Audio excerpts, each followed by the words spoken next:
वाहिगुरु जी का खालसा वाहिगुरु जी की फतेह। गुरु प्यारी गुरु नवाजी साध संगत जीओ, अज आपां पहुंचे हाँ धन धन धन बीबी मुमताज जी गुरुद्वारा साहिब विखे, जो कि रोपड़ जिले दे विच पैंदा है। बड़ी पिंड दे विच यह जो अस्थान है सुशोभित है। सो इस विलक्षण इतिहास तो आप जी नूं जाणू करवाते हुए आप जी ने कुछ चीज़ां दसियां हन कि जो यह अस्थान है पहाड़ियां दे विच बहुत ही रमणीक अस्थान है। पहाड़ियां दे विच शोभदा होया यह अस्थान है, जो कि इस अस्थान की सेवा संभाल कर रहे जथेदार बाबा गुरप्रीत सिंह जी बुढ़े दल।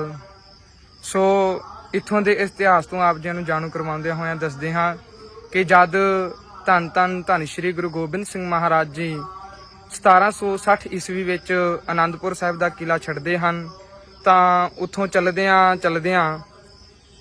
धन धन श्री गुरु गोबिंद सिंह महाराज जी रोपड़ शहर विच पहुंचते हैं अते कुछ सिंह जो नाल सन ओह फतेहपुर दे गुप्त किले विच चले जाते हैं अते धन श्री गुरु गोबिंद सिंह महाराज जी कुछ सिंह नाल लैके ओह भट्ठा साहिब जो कि अस्थान है उत्थे पहुंचते हैं। भट्ठा साहिब पहुंच के धन धन धन श्री गुरु गोबिंद सिंह महाराज जी नियांखा जी दे किले विच पहुंचते हैं अते उत्थे कुछ समा आराम करते हैं। ते इधरली साइड धन धन धन बाबा अजीत सिंह जी, धन धन बाबा बचित्र सिंह जी जो कि जंग दे विच जूझ रहे सन। जंग दे विच जूझदियां धन धन बाबा बचित्र सिंह जी काफ़ी फट्टड़ हो चुके सन। सो उत्थों धन धन बाबा अजीत सिंह जी धन धन बाबा बचित्र सिंह जी नूं लैके धन धन धन श्री गुरु गोबिंद सिंह महाराज जी कोल पहुंचदे हन।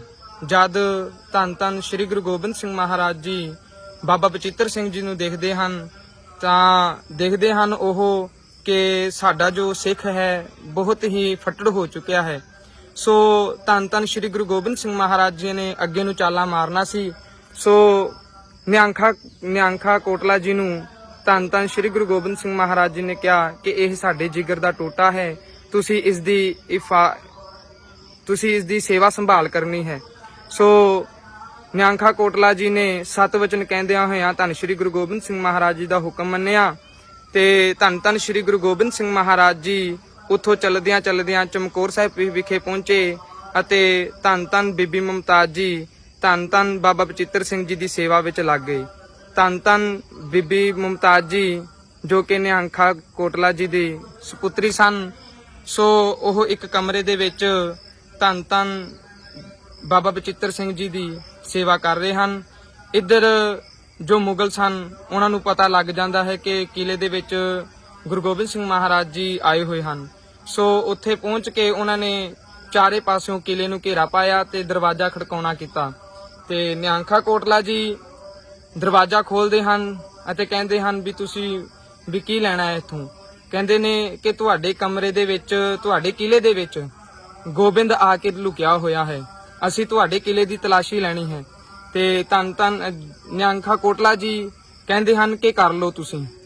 ते इधरों धन धन बीबी मुमताज जी जो पता लगता है कि बाहर सिपाही आ गए हैं ते धन धन बीबी मुमताज जी अंदरों कुंडी ला लेंदे हैं। इधरों जो सिपाही सन सारे किले की तलाशी करते हैं। एक सिपाही जद उस कमरे वाल जाता है तो नियांखा कोटला जी उसनूं रोक देंदे हैं ते जो उस सिपाहियां दा फौजदार सी ओह कहंदा है भी तू सानू भी क्यों रोक रहा है इस कमरे की तलाशी लैण तों। ते नियांखा कोटला जी उन्होंने कहते हैं कि इस कमरे दे विच मेरा धी ते जवाई आराम कर रहे हैं।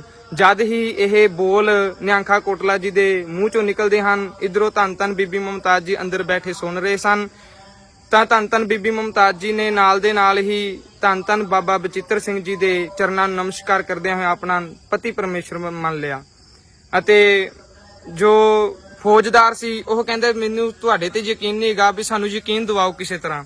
तां नियांखा कोटला जी ने अंदरों आवाज मारी कि बीबी मुमताज जी अंदर जो अपने मेहमान आए हुए हैं वह की कर रहे हैं, आराम कर रहे हैं।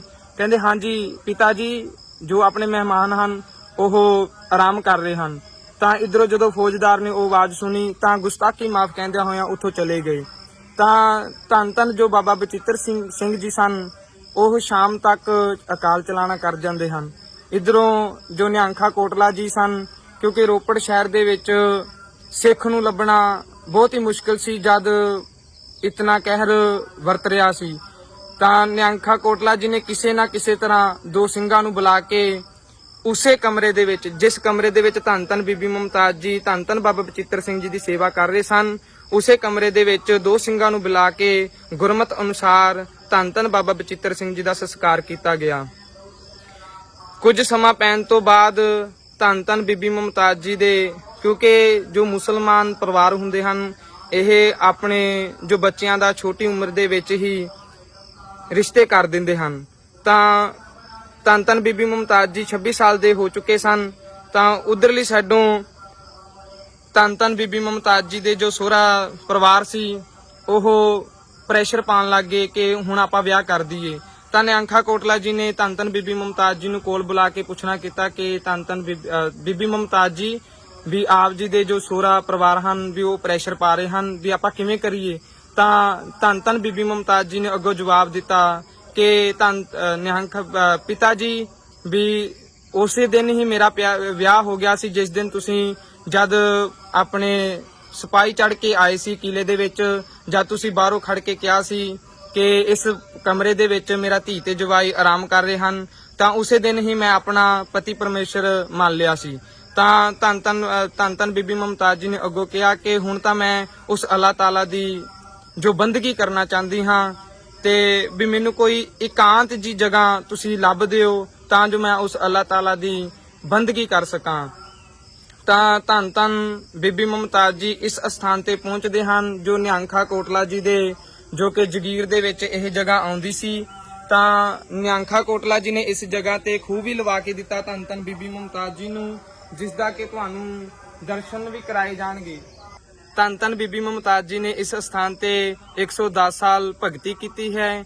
26 ਸਾਲ ਦੇ ਉਹ ਪਹਿਲਾਂ ਸਨ। ਤਾਂ ਧੰਨ ਧੰਨ ਬੀਬੀ ਮੁਮਤਾਜ਼ ਜੀ ਇੱਥੋਂ 110 ਸਾਲ ਦੇ ਜੀਵਨ ਦੇ ਵਿੱਚ ਹਰ ਰੋਜ਼ ਧੰਨ ਧੰਨ ਬਾਬਾ ਬਚਿੱਤਰ ਸਿੰਘ ਜੀ ਦੇ ਅੰਗੀਠਾ ਸਾਹਿਬ ਤੇ ਜਾਂਦੇ ਸਨ ਤੇ ਉੱਥੇ ਹਰ ਰੋਜ਼ ਦੀਵਾ ਜਗਾ ਕੇ ਵਾਪਸ ਆਉਂਦੇ ਸਨ, ਫਿਰ ਇੱਥੇ ਆ ਕੇ ਭਗਤੀ ਵਿੱਚ ਲੱਗ ਜਾਂਦੇ ਸਨ।